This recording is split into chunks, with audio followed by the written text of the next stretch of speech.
Welcome to Betrayal Narratives. In today's story, everything began the moment I pushed open those massive oak courtroom doors. They were heavier than they looked, carved with deep ridges that whispered echoes every time someone entered. The moment they swung inward, the entire courtroom stilled as if an invisible switch had been flipped. Conversations died mid-sentence. Papers stopped rustling. Even the air felt like it paused to watch me cross the threshold. I was in full United States Air Force JAG Course Class A service dress. The fabric didn't just sit on my body, it held its shape with a precision that demanded respect. The blues were pressed so sharp they could have cut glass, ribbons immaculate metals gleaming under the tall brass lights. Every step I took clicked against the marble floor with a crisp certainty I had earned over years of service. I scanned the gallery and found them sitting in the third row, my family.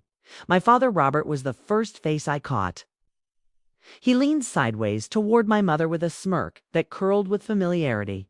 His shoulders bounced with a quiet, wheezing laugh. I knew exactly what he was whispering. I didn't have to hear it. I had heard variations of it since childhood. "She actually wore the costume," he would say, barely disguising the amusement in his tone.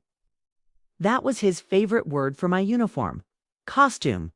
As if decades of discipline, intelligence, strategy, and national security work could be boiled down to a child playing dress-up.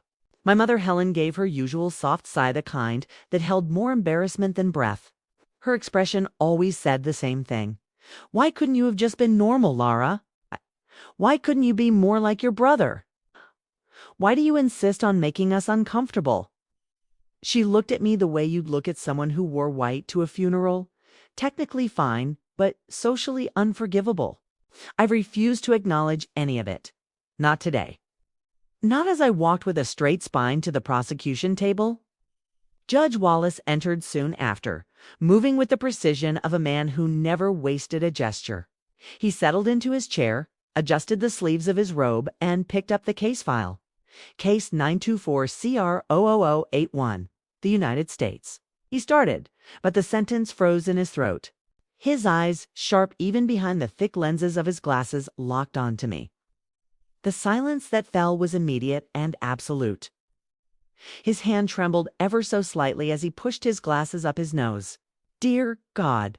Murmurs rippled through the gallery. U.S. Marshals flanking his bench straightened into parade rest instantly, not casually. Not politely, instinctively. Like soldiers reacting to a commanding officer. "Captain Jensen," the judge breathed. "The Captain Jensen, Operation Nightshade." A tremor passed through the room. You could feel it, like static electricity before lightning strikes. And that's when the memory hit me 2 weeks earlier at the Sunday dinner where this entire fallout had silently begun. My family's weekly dinner wasn't actually a dinner.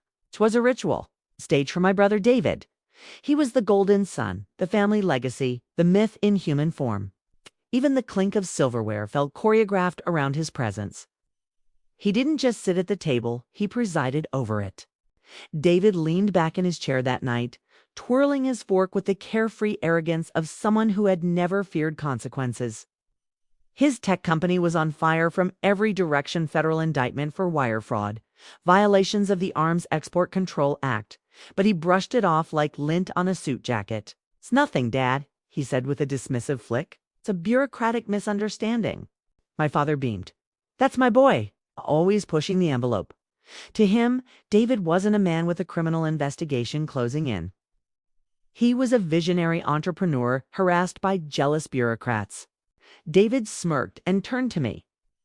"Hey, legal eagle," he drawled, tapping the table with his fork. "You work in that world, right? You should go down to the courthouse for my lawyers. You know, file some papers, grab them coffee, help out." The laughter that followed was deep, confident, and cruel. My father slapped the table. My mother chuckled like I was a toddler trying to speak a new word. I stayed silent, my face calm. But inside I felt the kind of cold, controlled fury that comes only when you're so used to being underestimated that it becomes background noise. What none of them knew, what none of them could have known, was that David had just mocked the very officer who led the investigation into his crimes. the low-level JAG clerk he insulted. That was me, the diversity hire his lawyer supposedly mocked. Also me, the junior officer he believed would fetch coffee. Still me. But that wasn't the first time the world had been split between the image my family held of me and the reality I lived. My father always framed David's catastrophic failures as bold risks. When David lost $50,000 of their retirement in a crypto scam, Dad clapped him on the back at a boat party, shouting, "That's how you learn, son. Break a few eggs." Meanwhile, I had once fought for weeks just to convince them to co-sign a student loan. My mother, who was quieter but every bit as biased, framed David's achievements real or imaginary with meticulous pride. When TechCrunch mentioned his name in 2 sentences for an app that never launched, she printed it, framed it, and hung it in the hallway like scripture. That same hallway I walked through for decades. Past his picture, past his framed accolades, past the shrine of his potential. Meanwhile, when I passed the bar exam on the first attempt after 3 years of constant work, she answered my trembling, excited phone call with, "That's nice, dear. But your father and I are helping David choose the interior for his new Tesla. Can we talk later?" A Tesla interior was a family emergency. My becoming an attorney was nice. I had lived a lifetime being dismissed as the supporting character in my own story. The quiet daughter, the stable one, the responsible one. The one no one needed to worry about because she was never expected to shine. But what they never understood because they never bothered to ask was that the version of me they believed in had never actually existed. While they were obsessing over Tesla colors, I was briefing generals inside a secured, windowless intelligence facility. While they laughed about my costume, I was leading investigations that shaped national security policy. While they painted David as a visionary, I was actually working to stop the world from burning because of people like him. I still remember the day I briefed the panel of military leaders on David's crimes. Colonel Hayes, a man who measured human worth solely by competence, nodded at me to begin. I clicked the first slide. Subject: David Jensen has violated the Arms Export Control Act, I said, my tone clinical. Controlled LAR technology was routed through a shell corporation in Dubai. We have wire transfers, SWIFT identifiers, and server logs obtained through the Nightshade warrant. The room went still. Colonel Hayes leaned forward, his expression dark. "Captain, your brother didn't just commit fraud. What he did approaches treason. Not metaphorical treason, legal treason." Meanwhile, my family worried whether the Tesla seats should be white or black. The world I lived in and the world they imagined for me had drifted so far apart they were practically in different galaxies. And yet ethics are absolute. I could not prosecute a family member, so I recused myself from the case, expecting to finally step back. But David's high-priced lawyers made a critical mistake. They filed a motion to dismiss, attacking the credibility of the investigator behind the initial warrant. They attacked me. They called me unqualified, biased, overzealous, and incompetent. They wrote as if they were describing a child playing police.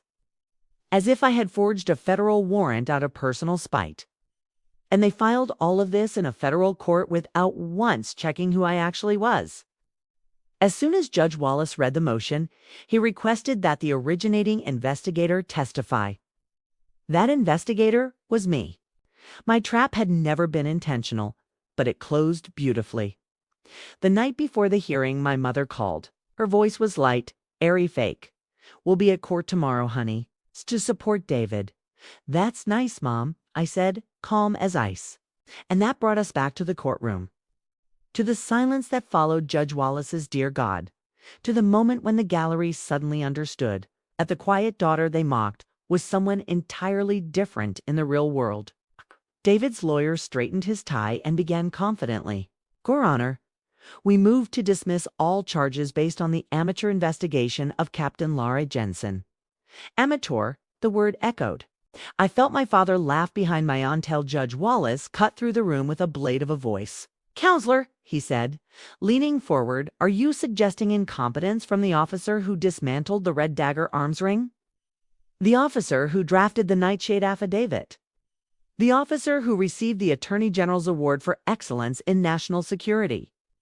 Every syllable hit like a hammer. The gallery froze. The air changed. My father made a soft, choking noise shock, collapsing his assumptions. My mother clenched her pearls. David's face drained to ash. Judge Wallace slammed my affidavit onto his desk. "We teach this case at the War College," he thundered. "And you dare call her incompetent?" Then he turned to me, eyes filled with respect. "Captain Jensen, are you prepared to be sworn in?" I rose. My uniform, once a costume, felt like armor. "Yes, Your Honor." I walked past David. He looked tiny, fragile, like the pedestal he had lived on his entire life had shattered, leaving him exposed. My father accidentally stood his old military reflex firing before pride could stop it.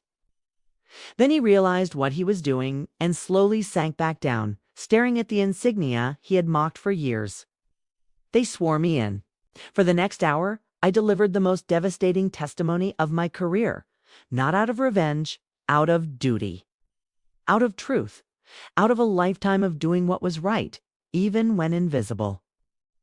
I walked the courtroom through every bite of evidence, every legal standard, every cross-border transfer, every layer of encryption, every statute and subsection.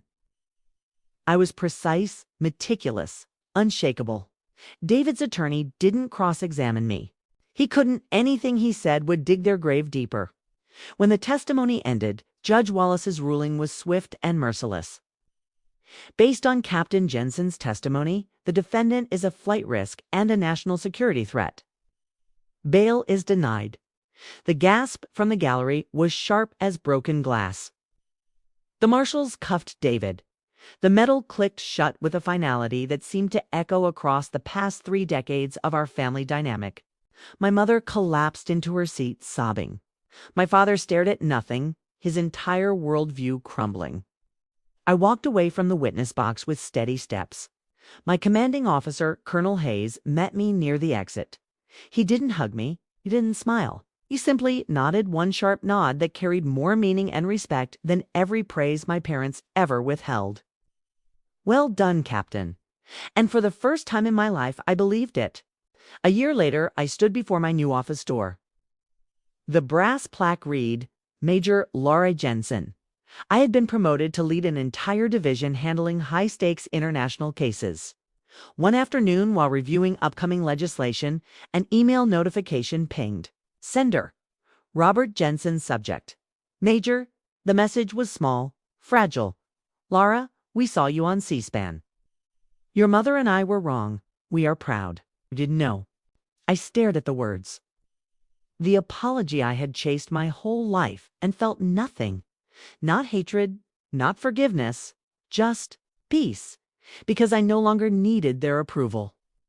I had built a life where respect wasn't conditional, where merit mattered, where my name carried weight not because someone else believed in me, because I had earned every ounce of it. I archived the email, took a sip of coffee, and continued my work.